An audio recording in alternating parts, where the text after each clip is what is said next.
ሰላም ጤና ይስጥልን ክቡራን ተመልካቾቻችንና አድማጮቻችን ዘውዱ መንግስቴ ነኝ ከዚህ ከአገር እንግሊዝ። አሁን የዘውዱ ሾው አጫጭር ዜናዎችን አቀርብላችኋለሁ፣ አብራችሁን ቆዩ። በቅድሚያም እርሶቹን እንሆ። ቦምብ ፈነዳ፣ ጉዳትም ደረሰ። ከ143 በላይ ምርጫ ጣቢያዎች ተዘጉ አለ ራሱ ምርጫ ቦርድ። የምርጫ ካርድም በእሳት ጋየ። ኢዜማም ምርጫውን አድንቆታል። ሙዚቃ አቀናባሪውም መረጠ። ምርጫ ቦርድም ተመሰገነ በብልጽግናዎቹ። ጠቅላይ ሚኒስትሩ ቦምብ ለቀማ ላይ ነን አሉ። አሁን ወደ ዝርዝሩ እንሄዳለን፣ አብራችሁን ቆዩ። ፋኖ በትግል ላይ መሆኑን ገለጸ። በዛሬው ዕለት ነው በሁሉም የወሎ ቤተ አማራ ከባድ ውጊያዎች እየተደረጉ መሆኑ የተነገረው። ራያ ቆቦ ግንባር፣ ቀዩ ጋሪያ፣ ጮቤ በር፣ ሆርመት፣ መንጀሎ፣ ሮቤት፣ ጎብዬ። በላስታ ግንባር ላሊበላ ዙሪያ ድቡኮ፣ ብልብላ፣ ይበር፣ ወንዳች። በጋሸና ግንባር ስታይሽ፣ ድላንታ፣ ፀሐይ መውጫ፣ መቄት፣ ዳውንትና ዋድላ። በደሴ ግንባር ኩታበር፣ ግሸን፣ ተንታ፣ ጎሽ ሜዳ፣ ደሴ ዙሪያ፣ አልቡኮ፣ ሀብሮ፣ ጊራና በምዕራብ እንዲሁም በምዕራብ ወሎ ቤተ አማራ ግንባር ደግሞ መቅደላ፣ ደብረ ዘይት፣ መካነ ሰላም፣ ሳይንት ደንሳ፣ ሳይንት አጅባር፣ ወግዲ፣ ከለላ፣ ልጓም፣ መቅደላ ቢሊ፣ ወርቅ ማውጫ እና ሌሎችም ቦታዎች ላይ ከሌሊት 11 ሰዓት ጀምሮ ከፍተኛ ውጊያ እየተደረገ ሲሆን ውጊያዎችን ውጤቱን ዝርዝር በተመለከተ ከግንባር እንደደረሰን መረጃውን በዝርዝር እናቀርበላችኋለን። በጎንደርም ውጊያውና ትንቅንቁ የቀጠለ ሲሆን በዚህም አካባቢ የተደረጉ ውጊያዎች በጎንደር ከተማ ማክሰኝት፣ ሳሌ፣ ጃንሱማ፣ አብሪጃር፣ ክምር ድንጋይ፣ ቅራቅር፣ እብናት፣ ሽንፋ፣ ነጋዴ ባህር፣ ታጉር፣ ሮቢት፣ አይምባ፣ አዲስ ዘመን፣ ዳዋ፣ ዳንጉራ፣ ሻውራ፣ ጓላ፣ ጫውጫዊት፣ ደብረ ታቦር ከተማ፣ እስቴ መካነ ኢየሱስ ከተማ፣ ስማዳ ወግዳ ከተማ፣ ፎገራ ወረታ ከተማ፣ ፎገራ አለምበር ከተማ፣ አንዳቤት ወለሽ ከተማ፣ እስቲ ግንዳ ጠመም ከተማ፣ ደራ ሙሲት ትግሉ ጠንክሮ መቀጠሉን አርበኛ ዮሐንስ ሙጬ ከስፍራው መረጃውን ለዘውዱ ሾው ሚዲያ ለኮላታል። የምኒልክ ዕዝ 105ኛ ኮር ብልጽግና የስሙላ ምርጫን መካነ ሰላም ወግዲ ላይ አከሸፈው። የአማራ ፋኖ ብሔራዊ ንቅናቄ ወሎ ቤተ አማራ ምኒልክ ዕዝ 105ኛ ኮር ስር የሚገኙ 29ኛና 45ኛ ክፍለ ጦር በዛሬው ዕለት ነው የብልጽግናን አገዛዝ መካነ ሰላም በወግዲ ከተማ ሊያካሄድ የነበረውን የስሙላ ምርጫ ሙሉ በሙሉ አክሽፌዋለሁ ሲል ከግንባር መረጃውን ልኮልናል። ገዢው ፓርቲ ህዝቡን በግዳጅ ከቤት እየቀሰቀሰና በምርጫ ጣቢያዎች በማሰለፍ ለሚዲያ ፍጆታ ለፕሮፓጋንዳ ሊጠቀምበት የሞከረውን ድራማ ሳይሳካለት ቀርቷል ብለዋል። የአማራ ፋኖ ብሔራዊ ንቅናቄ ምኒልክ ዕዝ 105ኛ ኮር መካነ ሰላም እና ወግዲ ከተሞችን ከ4 እና 5 በላይ በሆኑ አቅጣጫዎች በመክበብ ነው በከባድ መሳሪያዎች በድሽቃና በሞርተር የታገዘ ድንገተኛ ከባድ ጥቃት ፈጽሟል። በዚህ ምክንያት የገዢው አካል ጥምር ጦር ከፍተኛ ድንጋጤ በመግባት ተበታትኗል። ከተሞቹም በፋኖ ቁጥጥር ስር ተከበው ባረፈዱበት የዛሬ ውጊያ ሊመርጥ ከመጣው መራጭ ህዝብ ቁጥር ይልቅ ያለቀውና የተደመሰሰው የጥምር ጦር አባል ይበልጣል ሲሉ የአካባቢው ማህበረሰብም ገልጠዋል። ይህ በእንዲህ እንዳለም በደብረ ማርቆስ ከተማ ንጉሥ ተክለ ሃይማኖት ክፍለ ከተማ ቀበሌ 10 ጎተር አካባቢ የነበረው የምርጫ ማስፈጸሚያ ቢሮ ከ2 ሚኒሻዎች ጋር በቦምብ ተቃጠለ። የ206ኛ ኮር 14ኛ ክፍለ ጦር ጅምላ ሞተራ ከሌሊቱ 8 ሰዓት ነው በደብረ ማርቆስ ከተማ ንጉሥ ተክለ ሃይማኖት ክፍለ ከተማ ቀበሌ 10 የምርጫ ማስፈጸሚያ ቢሮ ላይ በተፈጸመ ቦምብ ጥቃት ነው 2 ሚኒሻዎች ሲደመሰሱ መገልገያ ቁሳቁሶቹና ሰነዶች፣ መዝገቦች መቃጠላቸው ተረጋግጧል። በዚህ የተደናገጠው የብልጽግና ስርዓት በደብረ ማርቆስ ምንም አይነት እንቅስቃሴ እንዳይኖር ክልከላም አድርጎበታል። የባጃጅ ሹፌሮች፣ ወጣቶችና ነጋዴዎች እያፈሰ ወደ ማጎሪያ ጣቢያ እየወሰዳቸው እንዳለም ከአካባቢው የተገኙ መረጃዎች ይጠቁማሉ። በተያያዘም በትላንትና ዕለትም አመሻሽ ሉማሜ ከተማ በመውጣት የሙምባ ወረዳ አስተዳዳሪ ብዙነህ ይዞ ሲንቀሳቀስ የነበረውን ፓትሮል ላይ 34ኛው ክፍለ ጦር የጎዳና አካባቢ የተፈጸመ የደፈጣ ጥቃት አጃቢው 3 አድማ ብተና አባላቶች ሲደመሰሱ አስተዳዳሪው አጃቢ ከባድ ቁስለኛ መሆኑን ታውቋል። አቃጥሎ የባንዳ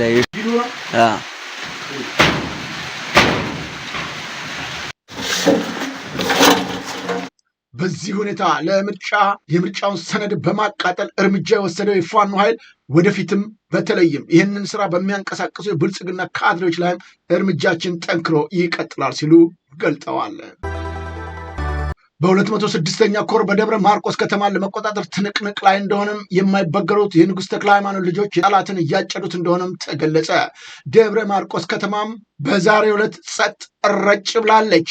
ምንም አይነት እንቅስቃሴ እንዳይኖር ያደረጉ የፋኖ ኃይሎች መንገዶችን ከመዝጋት በዘለለም ለምርጫ እንቀሳቀሳለን የሚሉትን ካድሬዎች ላይ እርምጃ መውሰዱም ታውቋል። በሚደረጉትም አውደ ውጊያዎች ጠላት የተደመሰሰባቸው 7 ግንባሮች በሁሉም ክፍለ ጦሮች አመርቂ ድል እየተመዘገበ እንዳለም ከስፍራው ያገኘናቸው መረጃዎች ያመላክታሉ። ምርጫ አለ በማለት ሲቀሰቅስ የነበረው የብልጽግና ኃይል በአማራ ክልል የደረሰበት ሽንፈት እጅግ ከፍተኛ መሆኑም ታውቋል። በወልዲያ የቦምብ ጥቃት ተፈጸመ፣ ጉዳትም ደረሰ። በወልዲያ ከተማ ነው በፈንጂ ጥቃት ንጹሐን ላይ ጉዳት መድረሱ የተገለጸው። በወልዲያ ከተማ ራስ አሊ ክፍለ ጦር ቀበሌ 06 ጎንደር በር ኖክ ማደያ ፊት ለፊት ላይ ነው ከቀኑ 6 ሰዓት ገደማ በንጹሐን ዜጎች ላይ የፈንጂ ጥቃት መፈጸሙ የታወቀው። ጥቃቱ ፈጻሚዎቹ ሰርገው የገቡ ጸረ ሰላም ኃይሎች ናቸው የተባለ ሲሆን በአንድ ባጃጅ ላይ በተጠመደ ጸረ ሰው ፈንጂ ተቀጣጣይ ፊውዝ በደረሰው በዚህ ፍንዳታ በሁለት ንጹሐን ዜጎች ላይ ከፍተኛ አካል ጉዳት ደርሶ ወደ ሆስፒታል መወሰዳቸውን ከስፍራው የደረሰን መረጃ ያመለክታል። አሁን ወደ ምርጫ ዘገባዎች እናመራለን። 143 የምርጫ ጣቢያዎች በጸጥታ ችግር ምክንያት አለመከፈታቸው ተገለጸ። ቦርዱ ይቅርታ ጠይቋል። የኢትዮጵያ ብሔራዊ ምርጫ ቦርድ በኦሮሚያ በአማራ ክልል በተወሰኑ ቦታዎች የድምፅ መስጠት ሂደቱ ከተጀመረ በኋላ ነው በጸጥታ ችግር ምክንያት 143 የምርጫ ጣቢያዎች አለመከፈታቸውን ያሳወቀው ምርጫ ቦርዱ በስካይላይን ጊዜያዊ ጣቢያ በሰጠው መግለጫ የቦርዱ ዋና ሰብሳቢ ሜላትወርቅ ኃይሉ በአሁኑ ሰዓት እንደተናገሩት የዛሬው የድምፅ መስጠት ሂደት ለማካሄድ 50188 የምርጫ ጣቢያዎች በሰዓቱ መክፈታቸውን ገልጸዋል።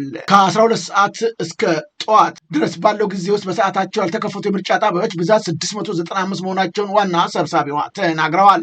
በዘንድሮ ምርጫ በኦንላይን ወይም በድረገጽ የተመዘገቡ መራጮች ቁጥር ከፍተኛ በመሆኑ በጣቢያችን ላይ ከፍተኛ ሰልፍ ታይቷል እያሉ ሲሆን የፊደል ቅድመ ተከተል አሰራርና የካርድ ህትመት እጥረት ችግር መፈጠሩንም ችግሩም የተፈጠረው በኦንላይን መራጮች ካርድ አስቀድሞ ባለመታተሙና መራጮች በስም ፊደል ተራ አልፋቤት የማስተናገድ አሰራር በመተግበሩ ሂደቱን አዝጋሚ አድርጎታለም ሲሉ ነው የገለጹት። በመሆኑም የቦርዱ ሰብሳቢ ሜላትወርቅ ኃይሉ ህዝቡ ለደረሰበት እንግልት መጉላላትም ይቅርታ ሲሉ ጠይቀዋል። ስማቸው መዝገብ ላይ የሌሉ መራጮች መገኘታቸውም ተጋለጠ። በአዲስ አበባ ከተማ በተወሰኑ ምርጫ ጣቢያዎች በመዝገብ ላይ ስማቸው ያልተገኘ መራጮች ሳይመዘግቡ ለመምረጥ የመጡት መያዛቸው ታውቋል። የሪፖርተር ጋዜጣ የምርጫ ዘጋቢ በተለይም በአያት ጀልዱ መሃል የምርጫ ጣቢያ ይህ ችግር በስፋት የታየ ሲሆን በጣቢያው ባለው አዝጋሚ የድምፅ አሰጣጥ ሂደት ሳቢያ መራጮች ሲማረሩ ተስተውለዋል ሲልም ተናግሯል። በተጨማሪም ካርድ የጠፋባቸው መራጮች በምስክር እንዲመርጡ ቢፈቀድም በመረጃ እጥረት የተመለሱና በኦንላይን ተመዝግበው ማረጋገጫ ያጡ ዜጎች ሲቸገሩ ታይተዋል በማለትም ዘግበዋል። በአያት አምባሳደር ጣፎ መሃል ምርጫ ጣቢያ ደግሞ ረጅም ሰልፍ የተስተዋለ ሲሆን ሲቪል የለበሱ የጸጥታ አካላት በጣቢያ ውስጥ ሲያስተባብሩም ተመልክተናል ብለዋል። የኢትዮጵያ ብሔራዊ ምርጫ ቦርድ እንደገለጸው በኦሮሚያና በአማራ ክልል በተወሰኑ ቦታዎች የድምፅ መስጠት ሂደቱ ከተጀመረ በኋላ የተቋረጠባቸው ምርጫ ጣቢያዎች እንዳሉ ቦርዱ ገልጿል። ሙዚቃ አቀናባሪው ካሙዙ ካሳ በየካ ክፍለ ከተማ ወረዳ 8 ምርጫ ክልል 11 ቤተሰብ ሆቴል ምርጫ ጣቢያ ድምፅ ሲሰጥም ተስተውሏል።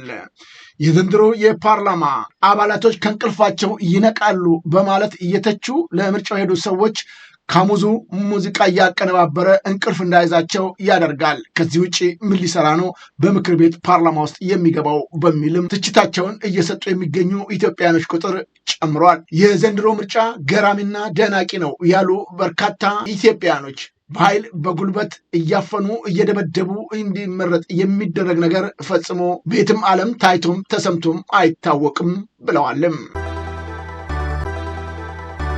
ኢዜማ በመላው ሀገሪቱ ባለው የምርጫ ሂደት ችግር እንዳላጋጠመ አረጋግጠናል አለ የኢዜማ መሪ።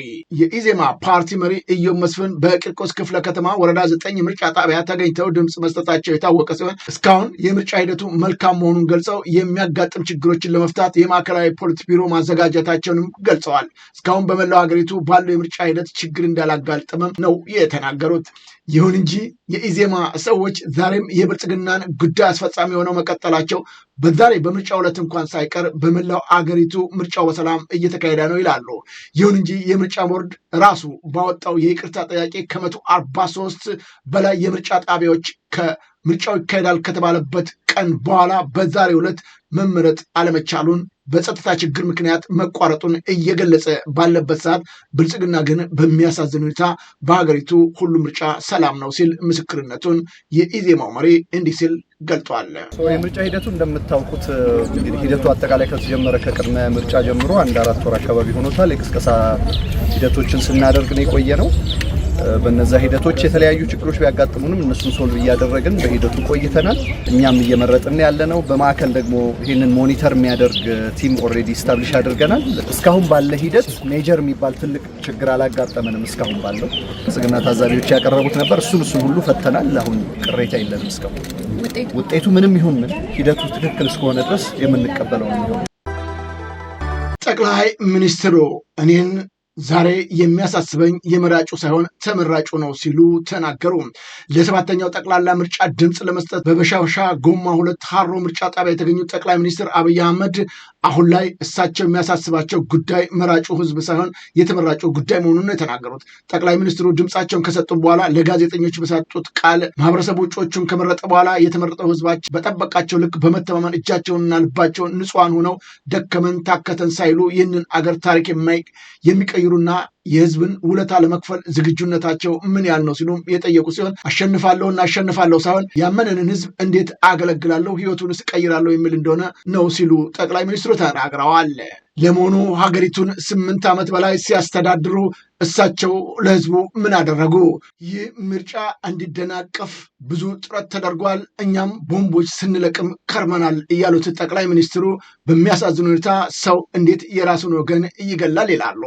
ይሁን እንጂ በጠራራ ፀሐይ በድሮንና በከባድ መሳሪያ እየጨፈጨፉ የሚገኙት እሳቸው መሆናቸውን ማን እንዲነግራቸው ይሻሉ የሚሉት እነዚሁ ኢትዮጵያኖች ዛሬም ሊያታልለን ወይም ሊያጭበረብረን አይገባም ብለዋል።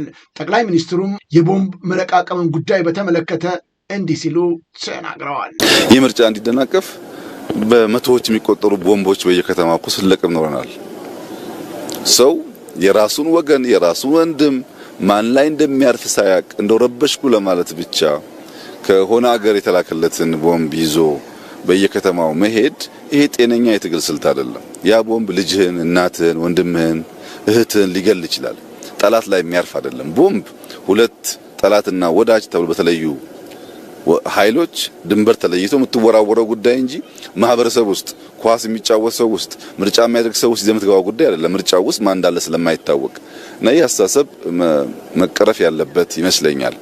የባንዳነት ተላላኪነት፣ ለጥቂት ጥቅም ሲባል ታዛዥነት፣ ካልቀጠቀጥክ ካልገረፍክ በስተቀር በንግግር ያለማመን በሽታ መፈታት ያለበት ይመስለኛል።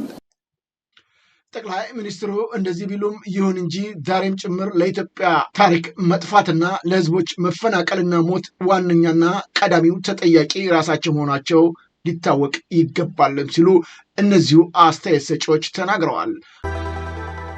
በሌላም በኩል አዳነች አቤቤም በአዲስ አበባ ምርጫ ክልል መምረጧ ታውቋል። የአዲስ አበባ ከተማ አዳነች አቤቤም በመዲናዋ ልደታ ክፍለ ከተማ ወረዳ 8 ጀነራል ጃጋማ ኬሎ ምርጫ ጣቢያ ድምፅ መስጠቷ ነው የታወቀው። የአማራ ክልል ፕሬዝዳንትም በበኩሉ በኢትዮጵያ መንግስት ስልጣን የሚያዝበት መንገድ በጦር መሳሪያ ነበር፣ አሁን ግን በሰላም ነው ሲል ተናገረ።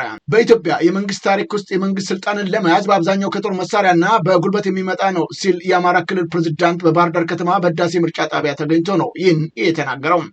በታሪካችን እንደምናውቀው በአብዛኛው ከኃይል የሚመነጭ እንጂ ከህዝብ ድምፅ አይመነጭም ነበር በማለት ይህንን የሚያስቀር መንግስት በህዝብ ድምፅ ብቻ እንዲወጡ የሚያደርግ ነው የአሁኑ ምርጫ ሲል እንዲህ ተናግረዋል። ግንቦት 24 2018 ዓመተ ምህረት በባህር ዳር ከተማ ጊሽ አባይ ክፍለ ከተማ እየመረጥን ነው ያለነው።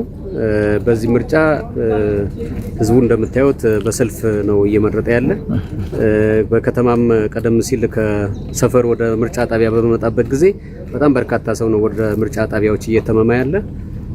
ይሄ ምርጫ በአጠቃላይ ህዝበ ነቂስ የተሳተፈበት እንደሆነ መመልከት ይችላል፣ ባለውበት ምርጫ ጣቢያ ማለት ነው። ይሄ ደግሞ ለምርጫው ህዝቡ በከፍተኛ ደረጃ ትኩረት የሰጠው መሆኑን የሚያመላክት ነው። በባህር ዳር ከተማ ውስጥ ተወሽቀው ህዝቡ በነቂስ ወጥቷል ማለት ምን ማለት ነው ሲሉ ይጠይቃሉ አንዳንዶቹም። ለመሆኑ በአማራ ክልል ጠቅላላ ማለት በሚቻልበት ቦታ ላይ ምንም አይነት ምርጫ በማይካሄድበት አካባቢዎች በፋኖ ቁጥጥር ስር በወደቁበት ደብረ ማርቆስ ጭምር ሳይቀር የምርጫ ቁሳቁሶችና የምርጫ ወረቀቶች እየተቃጠሉበት በቦምብ የጋዩበት እንደሆነ እየታወቀ ይህ የስልጣን ርክክብ በምርጫ መደረጉ ተገቢ ነው ብሎ መግለጽ ምን ማለት ነው ሲሉም ይጠይቃሉ። የብልጽግናው ሰዎች በተለይም በአማራ ክልል የሚገኙት ዛሬም ለአብይ አህመድ መልእክት ተላላኪ ሆነው መቀመጣቸው አሳዛኝና ይህንን ትልቅ ማህበረሰብ ያዋረዱ ሲሉም ተችተዋቸዋል። ምንም ይሁን ምን በአሁኑ ምርጫ ወንበር ያዝናሉ አልያሉ አማራ ከዚህ በኋላ ብልጽግና በፍጹም ሊገዛው አይችልም ተብሏል። በባህር ዳር ከተማም የምርጫ ጣቢያዎች ከአካባቢው ለዘውዱ ሾው የደረሱት መረጃዎች የህዝብ ጋጋታ ሳይሆን የብልጽግና ሹሞች ራሳቸው የተሰባሰቡበትና እንደዚሁም ደግሞ ባዶ አዳራሾች በባዶ ወንበር የተከበቡበት እንደሆነ ነው ያገኘነው መረጃ። በሚገርም ሁኔታ አንድ የክብር እንግዳ ሲመጣ የሚቀበሉበትን ይህንን ምንጣፍ ላይ ህፃናቶች እየጨፈሩበት የሚያስተውል ምስል ደርሶናል። የክልሉ መንግስት ፕሬዝዳንት ግን በተቃራኒው ህዝቡ በነቂስ ወጥቷል እያሉ የሚገልጹት ነገር ሁልጊዜም አመኔታ ያጣ ፕሬዝዳንት አስብሎታል። ምክትል ጠቅላይ ሚኒስትሩም በተጓዳኝ ህዝቡ በነቂስ ወጥቶ እየመረጠ ይገኛል። ይህ የሚያስደስት ነው። ለዚህ ከፍተኛ ስራ ውጤት ደግሞ ቀዳሚ የሆነው ምርጫ ቦርድ ነውና ሊመሰገን ይገባል ማለታቸውም ታውቋል። ባህር ዳርን ተወካዮች ምክር ቤት የተወዳደሩ ነው። ባህር ዳር የጀመረችው በጣም በርካታ ነገር አለ። ይህን ማስቀጠል ከህዝቡ ጋር ሆነን ተባብረን እንሰራለን ናቸው። በጣም ደስ የሚል አሰራር ነው በዚህ ዓመት ያደረግነው ምርጫ። በጣም በርካታ ህዝብ እንደመምረጡ ይህንን ደግሞ በደንብ አስተዳድሮ ለዚህ ማብቃት ትልቅ የተቋማዊ አቅም ግንባታ ነውና ምርጫ ቦርድንም በዚህ አጋጣሚ ለገነባው አቅም ያው ማመስገን እፈልጋለሁ። ምርጫው ምንም ይሁን ምን ህዝቡ የመረጠውን ብልጽግና ፓርቲ ይቀበላል።